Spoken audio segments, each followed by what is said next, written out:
నమస్తే, welcome to our Telugu special story. భారతదేశం చుట్టూ ఉన్నటువంటి దేశాలన్నీ పతన వ్యవస్థలోకి వెళ్తున్నాయి. గతంలో మనం చూసుకున్నట్లయితే శ్రీలంక ద్రవ్యోల్బణం పెరిగి తీవ్రమైనటువంటి ధరలు అక్కడ పెరగడంతో ప్రజలు ప్రభుత్వంపై తిరగబడ్డారు. సో అక్కడ ఉన్నటువంటి ఆ దేశ ప్రధాని, దేశ అధ్యక్షుడే అక్కడ నుంచి వెళ్ళి పారిపోయే సిచ్యువేషన్ వచ్చింది.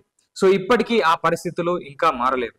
ఆ తర్వాత బంగ్లాదేశ్ చూసుకున్నట్లయితే అక్కడ కూడా ఏదైతే కొంతమంది ఈ విద్యార్థి సంఘ నాయకుడు మొదలుపెట్టినటువంటి ఒక పోరాటం తీవ్రమైనటువంటి రూపం దాల్చి ఆ తర్వాత ఆ ప్రభుత్వాన్ని కూల్చివేసి ఆ దేశ ప్రధాని ఆ దేశాన్ని వదిలి వెళ్ళేలా చేసింది. సో ఆ తర్వాత ఇప్పుడు ప్రస్తుతం చూసుకున్నట్లయితే నేపాల్లో సేమ్ సిచ్యువేషన్, ఏదైతే బంగ్లాదేశ్ లో సిచ్యువేషన్ ఉండనో పరిస్థితి సేమ్ అదే జరుగుతుంది. చిన్న అంశంతో మొదలైనటువంటి గొడవ ఏదైతే ఒక ర్యాలీ జరుగుతున్నటువంటి నేపథ్యంలో ఆ దేశ సంబంధించినటువంటి హోమ్ మినిస్టర్ యాక్సిడెంట్ చేసి వెళ్తే ఆయన ఎలాంటి క్షమాపణలు చెప్పకుండా మొత్తానికి ఆయన ప్రవర్తించినటువంటి తీరుకు ఆ యువతలో తీవ్రమైనటువంటి వ్యతిరేకత వచ్చింది. కనీసం క్షమాపణ చెప్పకుండా ఒక పాపకి యాక్సిడెంట్ వెళ్ళిపోయి ఏదో హాస్పిటల్ డబ్బులు కడతాము, ఏదైనా ఇబ్బంది అయితే డబ్బులు ఇస్తాం తప్పించి అంతకుమించి ఏం లేదని అలాంటి ఒక వైఖరికి అక్కడ ఉన్నటువంటి యువత దాన్ని వ్యతిరేకించడం, ఆ తర్వాత వీళ్ళ ఉద్యమం రేగుతుందని చెప్పేసి సోషల్ మీడియా నిషేధం పెట్టడం వల్ల ఇంకా ఇది తీవ్ర రూపం దాల్చింది. ఆ తర్వాత ప్రస్తుతము ఎంత తీవ్రంగా ఉందంటే అటు పోలీసులకు, సైనికులకు, ఇక్కడ ఉన్నటువంటి యువతకు తీవ్రమైనటువంటి ఏదైతే కొన్ని దాడులు జరిగిన తర్వాత కొంతమంది చనిపోయినట్టు కూడా సమాచారం ఉంది. ఆ తర్వాత అక్కడ ఉన్నటువంటి మంత్రులను, ప్రధానమంత్రిని వీళ్ళందరినీ చిత్త కొడుతూ మరి వాళ్ళపైన దాడి చేసినటువంటి సిచ్యువేషన్ ఉన్నాయి. ఏదైతే ప్రభుత్వ ఆస్తులను కూడా ధ్వంసం చేసిర్రు. ఆ తర్వాత పార్లమెంటును కూడా కాలబెట్టినటువంటి సిచ్యువేషన్ ఉంది. సో ఇవన్నీ చూసుకున్నట్లయితే ఇటు పాకిస్తాన్ కూడా ఇక్కడ ఏం జరుగుతుందంటే ఒక దేశ ప్రధాని ఏదో ఒక సమస్య వచ్చి ఆ దేశ ప్రధాని పారిపోయేలా చేయడం, లేదంటే ఆఖరికి జైల్లో వేయడం. సో పాకిస్తాన్ ప్రధాని ఎవరైతే ఉన్నాడో ఇంతకుముందు ఇమ్రాన్ ఖాన్, సో అతను పారిపోకపోయినా కానీ సో అతను ఇక్కడ జైల్లో వేశారు. సో మన చుట్టూ ఉన్న దేశాలు శ్రీలంక, బంగ్లాదేశ్, నేపాల్, పాకిస్తాన్, సో ఇవన్నీ తీవ్రమైనటువంటి సమస్యల్లో కొట్టుమిట్టాడుతూ ప్రభుత్వాలు చేంజ్ అయ్యి, అధ్యక్షులు చేంజ్ అయ్యి పారిపోయే సిచ్యువేషన్కి వచ్చింది. సో నెక్స్ట్ ఏంటి, అసలు చుట్టూ ఉన్న దేశాలు ఒకటనుకొకటి ఎట్లా అవుతున్నాయి, తర్వాత భారతదేశమేనా అని చెప్పేసి ఒక చర్చ అయితే మొదలైంది. ఏదైతే ఇప్పుడు కొంతమంది వాదన ఏంటంటే చుట్టూ ఉన్న దేశాల్లో ఎవరైతే ప్రధానులు, అధ్యక్షులు చేసినటువంటి మొండి వైఖరి, తర్వాత నియంతృత్వంగా పాలించడం వల్ల అక్కడ తీవ్రమైనటువంటి పరిస్థితులు ఏర్పడ్డాయి. భారతదేశంలో కూడా కొంతవరకు అదే సిచ్యువేషన్ ఉంది. ఖచ్చితంగా ప్రజలు కూడా ఈ ప్రభుత్వం పైన వ్యతిరేకత చూపిస్తారు, అలాంటి సిచ్యువేషన్ వస్తుందని కొంతమంది వాదిస్తున్నారు. సో ఇది ఎలా ఉందంటే సో ప్రశాంతంగా ఉన్నటువంటి వాతావరణాన్ని కావాలని రెచ్చగొట్టే విధంగా వీళ్ళు వ్యాఖ్యలు చేసినట్టు అర్థమైంది. ఎక్కడేదో హింస జరిగింది, ఇక్కడ కూడా కావాలి అన్నట్టుగా వీళ్ళ మాటలు అయితే కనిపిస్తున్నాయి. సో అసలు ఈ కారణం ఏంది, మనం దీన్ని గమనించాల్సిన అవసరం ఎంతైనా ఉంది. ఎందుకంటే ఒక బలమైనటువంటి వ్యక్తిని కొట్టడానికి ఇంకొక బలమైనటువంటి వ్యక్తికి సాధ్యం కానప్పుడు అతను ఏం చేస్తాడు, వేరే వాళ్ళ నుంచి హెల్ప్ తీసుకుంటాడు.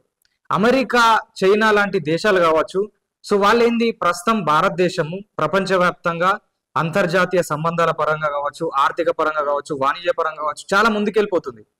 సో ఇవాళ రేపు మన ఏదైతే అమెరికా ఉందో అమెరికాతో కూడా పోటీ పడే సిచ్యువేషన్ ఉంది.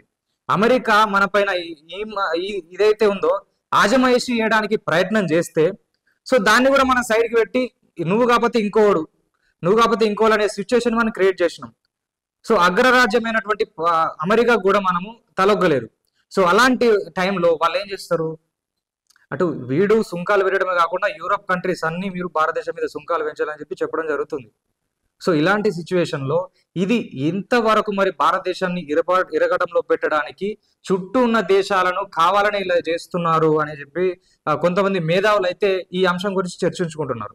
కాకపోతే మనకున్నటువంటి బలం ఏంటంటే ఇప్పుడు నేపాల్ లాంటి దేశంలో కావచ్చు, బంగ్లాదేశ్ వంటి దేశాల్లో 5 లక్షలు ఉన్నటువంటి జనాభాని, దాంట్లో 5 లక్షల్లో ఉన్నటువంటి జనాభాలో 2 లక్షల మందిని ప్రభావితం చేసి వాళ్ళని మోటివ్ చేసినా కానీ అక్కడ ఉన్నటువంటి ప్రభుత్వాలు కూలిపోతాయి. కాకపోతే మనది ప్రపంచంలోనే ఏదైతే 140 కోట్ల జనాభా ఉన్నటువంటి దేశం, 2వ అతిపెద్ద జనాభా గల దేశం. సో ఈ సిచ్యువేషన్ లో 140 కోట్ల మంది జనాభాలో ఎంతమందిని వాళ్ళు ప్రభావితం చేయగలుగుతారు? ఇప్పుడు తెలంగాణలోని హైదరాబాద్ లాంటి ఒక ప్రాంతాన్ని ప్రభావితం చేసినంత మాత్రాన ఇండియా పూర్తి స్థాయిలో వచ్చినటువంటి నష్టం ఏమి ఉండదు, ఆ స్థాయిలో ఇబ్బందులు రావు. సో ఏదైనా ఇప్పుడు ఈ ఇన్ని రాష్ట్రాలు ఉన్నాయి, ఏ ఒక్క 2 రాష్ట్రాలను ప్రభావితం చేసిన అటువంటి సిచ్యువేషన్ ఏం లేదు. మళ్ళీ ఇంకొకటి ఏంటంటే మిగతా దేశాలల్లో ఒక లాంగ్వేజ్ ఉంటది. సో ఆ లాంగ్వేజ్ లో వీళ్ళు కమ్యూనికేట్ చేస్తారు, ఏదో చేయడానికి ట్రై చేస్తారు. కాకపోతే మనకున్నటువంటి బలం ఏంటంటే భిన్నమైనటువంటి భాషలు ఉన్నాయి ఇక్కడ. ఒక్కొక్క రాష్ట్రంలో ఒక్కొక్క భాష ఉంది. సో అన్ని భాషల్లో అంతమంది ప్రజలను ప్రభావితం చేయడం సాధ్యం కాదు. తర్వాత ఇక్కడ భిన్నత్వంలో ఏకత్వం ఉంది. భిన్నమైనటువంటి మతాల వారు ఉన్నారు, భిన్నమైనటువంటి ధర్మాల వారు ఉన్నారు. సో ఎన్ని ఉన్నప్పటికీ భిన్నత్వంలో ఏకత్వం అనేది మన భారతదేశం యొక్క బలం. సో ఇలాంటి టైంలో ఇంత దేశ జనాభా కలిగి ఇంత దేశభక్తులు ఉన్నటువంటి మన దేశాన్ని, సో ఈ స్థాయిలో చిన్న చిన్న దేశాన్ని మోటివేట్ చేసి ఇట్లా చేసినటువంటి సిచ్యువేషన్ అయితే మన దేశంలో వచ్చే అవకాశం అయితే లేదు. కాకపోతే ఏంటంటే దేశ విచ్ఛిన్నానికి కావచ్చు, దేశంలో ఇలాంటి సిచ్యువేషన్లు కల్పించడానికి ట్రై చేసే వాళ్ళ ఉచ్చులో పడకుండా ఉండాల్సిన బాధ్యత ప్రతి ఒక్క భారతీయుడికి ఉంటుంది. సో గతంలో మనం చూసుకున్నట్లయితే ఢిల్లీలో రైతు చట్టాలకు సంబంధించినటువంటి ఒక ఉద్యమం నడిచింది. సో అది ఎట్లా అంటే శాంతియుతంగా నడిచేటువంటి ఉద్యమం కూడా కొంచెం తీవ్ర రూపం దాల్చింది. సో దాని వల్ల ఎంతవరకు దేశానికి ఇబ్బంది జరుగుతుందని చాలా మంది చర్చించుకున్నారు, చాలా మంది భయపడ్డారు. కాకపోతే ఈ రైతు చట్టాలు ఏదైతే సరే ఈ రైతులు దీన్ని వ్యతిరేకిస్తామని చెప్పేసి సో ఆ చట్టాలను మళ్ళీ వెనక్కి తీసుకోవడం జరిగింది. సో ఇదొక ఇన్సిడెంట్, ఇబ్బందికరమైనటువంటి వాతావరణం ఏర్పడే సిచ్యువేషన్ ఉండే అప్పుడు. కాకపోతే అది సర్దుమణిగిపోయింది. తర్వాత ఇంకోటి ఏంటంటే Khalistani movement. So Khalistani movement వల్ల కూడా కొంత హింసాత్మకమైనటువంటి వాతావరణం ఏర్పడే సిచ్యువేషన్ ఉండే. సో అది కూడా ప్రస్తుతం రూపుమాపబడ్డది. సో కాకపోతే ప్రజాస్వామ్య దేశంలో ఇలాంటి సమస్యలు ఎదురైనప్పటికీ మనకు కోర్టులు ఉన్నాయి. ఇక్కడ హైకోర్టు కావచ్చు, సుప్రీంకోర్టులు కావచ్చు, న్యాయ వ్యవస్థలు ఉన్నాయి, ఎలక్షన్ కమిషన్ ఉంది. సో ప్రపంచంలోనే అతిపెద్ద డెమోక్రటిక్ దేశం అనేది, అతిపెద్ద రాజ్యాంగం కలిగి ఉన్నాం మనం.